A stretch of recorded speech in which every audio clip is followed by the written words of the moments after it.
Dito na yung bagyo.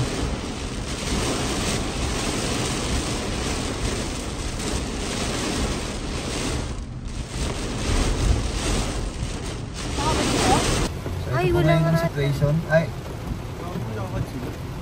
Naku. Wala na ata. Wala na ata. Hindi, naka-ano eh. Boss, tanong ka nga.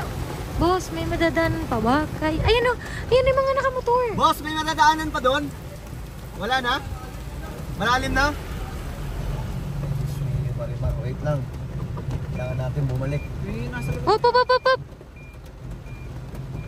Diretso ka muna. Tsaka ka mag-ano kasi. Saka ko babakin. Lalim na. Hop, hop, hop. Mahal, nandi. Pasas. Pas na yung ulan. Pero nakakadaan yung ano eh. So ngayon guys, Ay, next natrap party. kami. Nakakadaan Natrap yung tayo. kotse. Mataas naman eh. Sigurado kayo? Pababa yun eh. Wag tayong sumugal. Pababa yun. Yun nga ang sinasabi ko. Dito nga bahana eh. How much more yung... Bakit mabilis ang pagbaha guys? Ito na po yung effect ng basura na nasa ilalim po ng mga flood control system. Hindi na po makadaan yung tubig. So bumubulwak na siya. So tapon pa tayo ng basura ha. Para ganito tayo lahat. So ngayon bumalik kami mga sanggay kasi di kaya dun. Mabilis ang pag-angat ng tubig. So no choice kami. EDSA. Pero sana sa EDSA ngayon okay din yung kalsada. EDSA? Bakit EDSA? Mindanao Ab. May dadaanan pa ba tayo? Layo naman ng EDSA. Saan tayo sa Mindanao? Tsaka meron dito daanan, General Avenue. Oh. Sige, Dito. ituro mo lang mahal. Paano ako makakapag-waste? Yung phone ko. Ito. Bigay mo si JM yan. Tsaka madilim pag naka-40. Sige. Sige, kitang-kita dito. Kitang-kita ba? Oo, kitang-kita.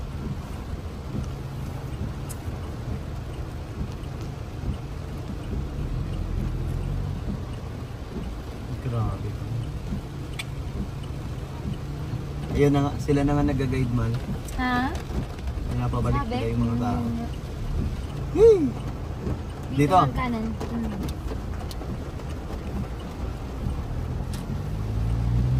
Hindi kasi kaya ng 4x4 yung mataas na tubig eh.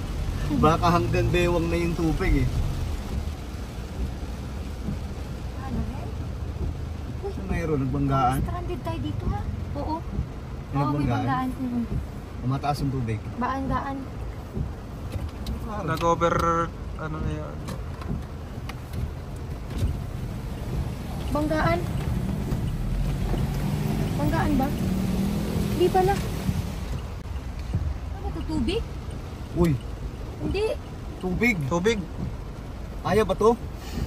Kaya. Kaya mahal. Kaya. Sigurado ka man ha, pag tayo lumubog doon. Wag na. Balik ka na lang. Nakatakot eh. Hindi na rin tayo susugal. Ano sinasabi ko? Pero may nababante kasi eh. Sumay try natin. Transformer. Pag try na natin yan, Kaya pala sila nakastop. naiiwan talaga itong sasakyan. Maglalakad tayo.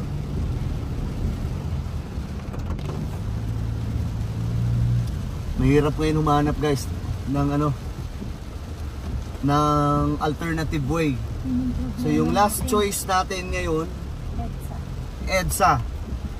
Pag puno din yung EDSA ng tubig, kasi ang bahain ngayon dun sa EDSA, Balintawak hanggang Muñoz, papuntang SM North. Pag baha yung EDSA, wala tayong ibang choice kundi Bumalik. SM North. Hindi, bumalik sa ano, hindi, SM North ngayong bahain, di ba? Hindi. Sa ano yun? Ang daan natin magiging Miriam, tapos Mindanao Ab. Ayun na nga yun. Iikot talaga tayo. No choice. Ay, naku po.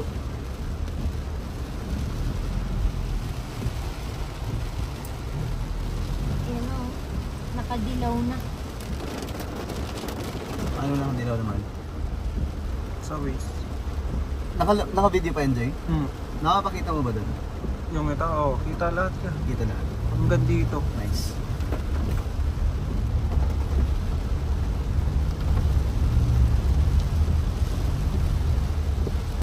So, na-experience natin ngayon guys yung effect ng extreme weather event.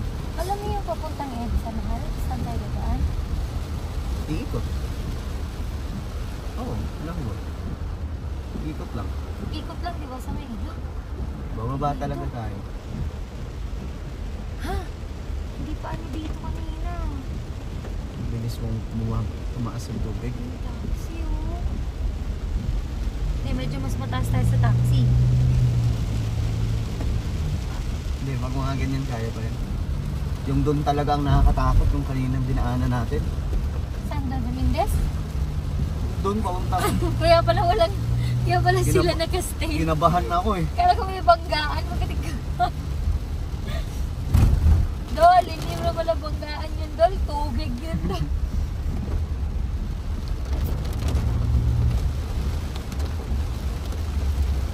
So ito na yung sinasabi ng mga scientists na extreme weather natin. Okay lang guys, meron naman tayong lugaw. Makakasurvive tayo. Lalamig na yan eh. Hindi mainit pa, super Mainit init pa yan, pa. par. Bagong ganun, meron pa guys. Kung abutin tayo ng 24 hours, makakasurvive tayo. Meron tayong lugaw. So yung mga dyan, yung mga kababayan natin na nakakaranas na ito ngayon, I hope na nakapag-ready talaga kayo. Kaya nga lagi Hindi pa kong na tayo dito, mahal. Ha? Mindanao, Kaya nga lagi kong ina-advise sa inyo guys na kapag may mga ganito ng klaseng weather natin, may bagyo, i-check nyo kaagad kung anong lokasyon. Kasi ngayon, extreme na yung mga weather natin, matitindi na. Yung bagyo, malalakas na. Kasi may climate change nga. Hindi lang naman tayong nakakaranas nito ngayon. Kahit yung mga mayayamang bansa nakakaranas nito. How much more ang Pilipinas, kalsada to ng mga bagyo. So ngayon nandito tayo sa di pa to EDSA eh. Ano matawag dito? NLEX. At papunta tayo ngayon sa EDSA. Sana hindi baha. Yun ang delikado kasi dyan, pag baha, tapos matraffic. Ipit, pare-parehas talaga kayo lulutang. Di na rin, bumabalik na din sila. Hindi na kaya, nagkasign na si ate. Kita mo, siya, naka counterflow. May paikot na pabalik ba dito Quezon? Mahal, Skyway lang. Oh my. Skyway lang man. Kawawa. Mahal, sure ka? Sige na, wala ka ng choice. Andito na tayo, i-ano mo na lang yung kailangan hindi ka may stop dito.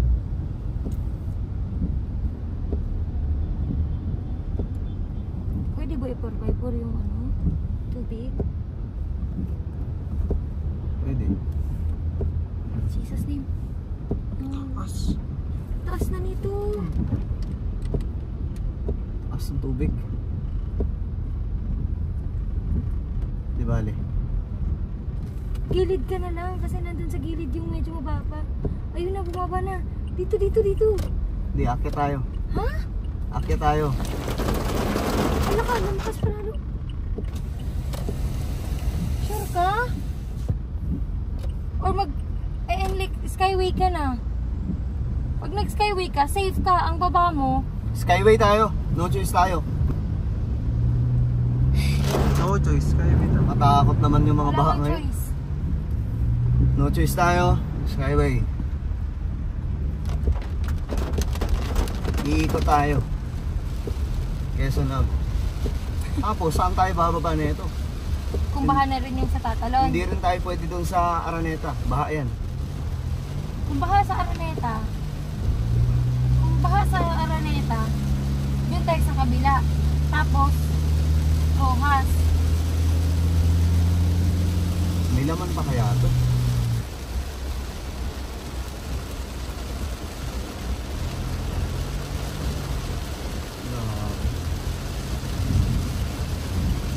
Grabe yung bao. Lalim na nito. So zero visibility na po mga sangkay. Hindi ko nga alam ngayon kung makakapag-upload pa ako ng content kasi ganitong klaseng baha ang na-experience natin yun. Hindi ba kaya daanan sa ilalim? Baka dyan man. Tingnan mo, bumalik si Kuya. Bumalik. Wait lang ha. Dito na tayo. Sa camera No lang choice yung tayo. ano. So ang goal namin ngayon makarating sa bahay. So ito yung pinaka-best na ruta. Kapag may madaanan pa kaming baha, wala na talaga. Hindi ko alam saan pa kami dadaan. Pero kitang-kita nyo naman, sobrang lakas ng ulan.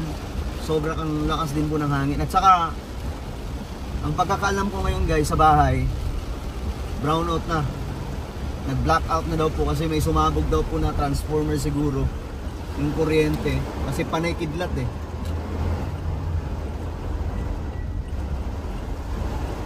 Tingnan nyo kung gaano kalakas yung hangin.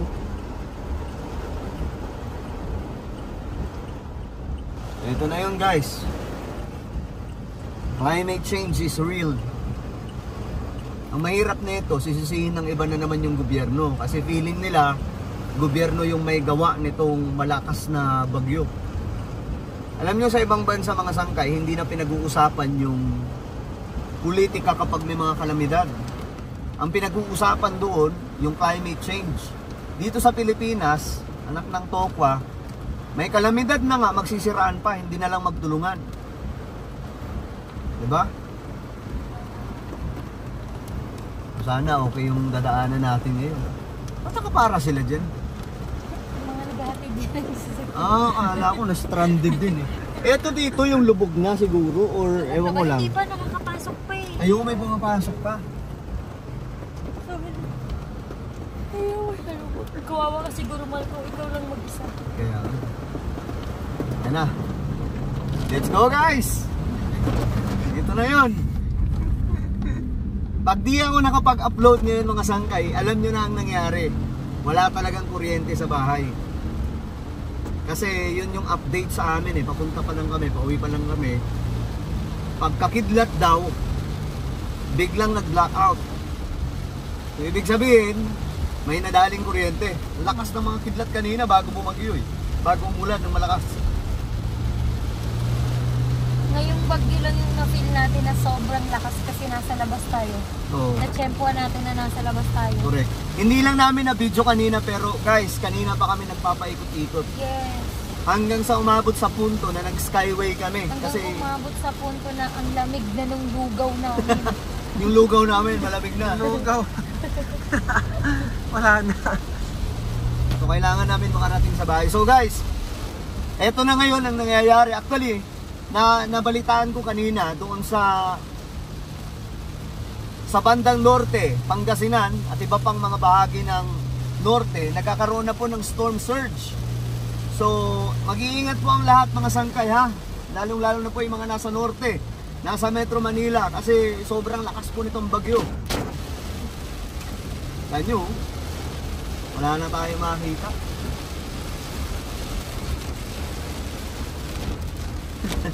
Umikot lang tayo eh, no? Ano to? Bumalik. Quezon City look.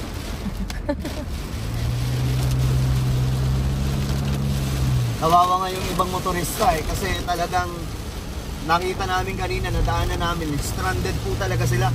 May isang taxi pa kanina na parang tumirik na ata yun dun. Dahil sa sobrang lakas ng tubig. Ba't gano'n na yung tunog natin, mahal? Lakas ng hangin.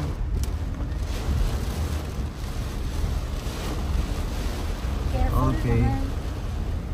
So dito, saan ba tayo daan? Diretso. Circle or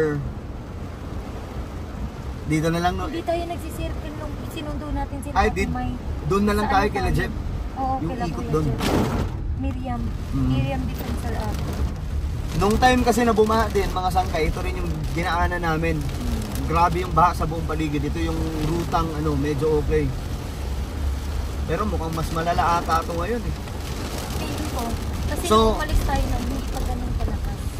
So ito ngayon mga sangkay, hindi na ito kaya ng mga flood control project or system dahil po sa sobrang lalaking mga bagyo na dumadaan ngayon sa Pilipinas at buong mundo.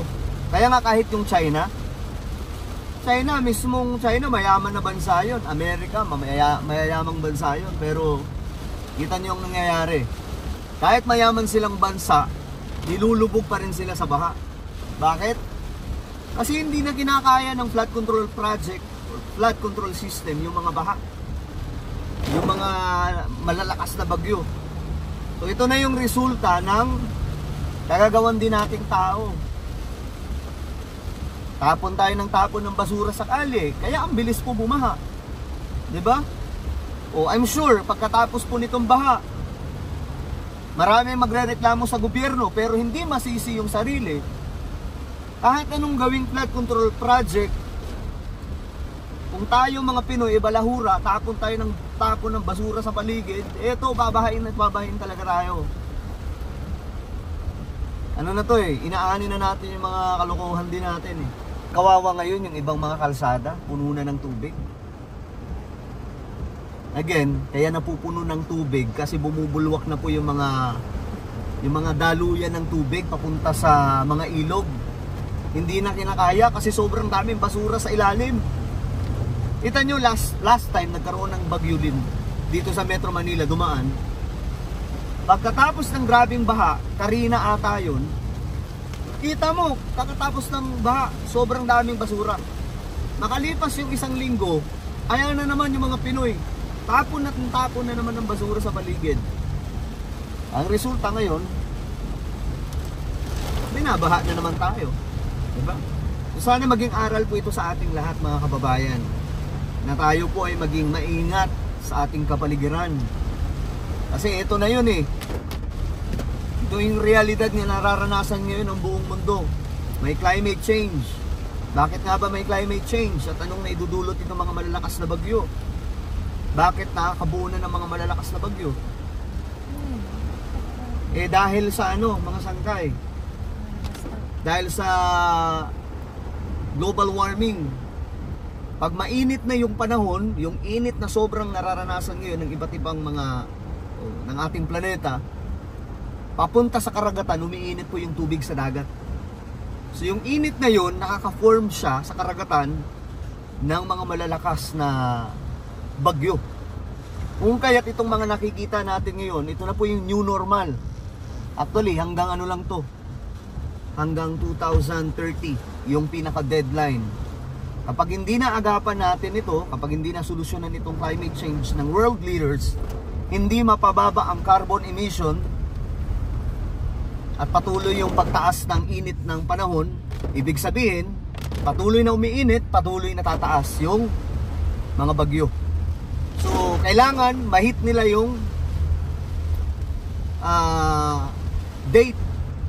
Yung pinaka-ano, talaan talaga hanggang 2030 lang. Kailangan mapababa yung temperatura. At isa sa mga magagawa ng buong mundo is yung pag-phase out po ng fossil fuel. Yun yung isa sa paraan dyan. Ayan o, kung hindi magagawa yun, edi pare-parehas tayong lulubog ngayon. Maraming mga syudad daw yung lulubog. Okay, so yun lang mga sangkay. So pauwi na kami sa bahay. Pagdasal nyo na lang na makarating kami ng safe. Kasi grabe yung ulan dito. At kung hindi po ako makakapag-upload ngayon, alam nyo na ang nangyari. Okay? So yan. Ingat po ang lahat, lalong-lalo na po yung mga madadaanan po nitong bagyo. Tandaan po natin, mas mahalaga po yung kaligtasan ng ating pamilya kaysa sa mga gamit ha. Baka mamaya unahin nyo pa yung telebisyon nyo. Kaysa isalba po yung inyong mga anak o inyong mga pamilya. Unahin nyo po yung inyong pamilya bago po yung gamit. Yung gamit, mabibili po yan. Pero yung pamilya nyo kapag nawala, hindi na po yan babalik. Okay?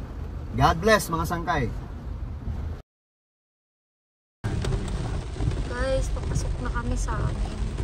Ghost town na siya kasi wala na kami ilaw.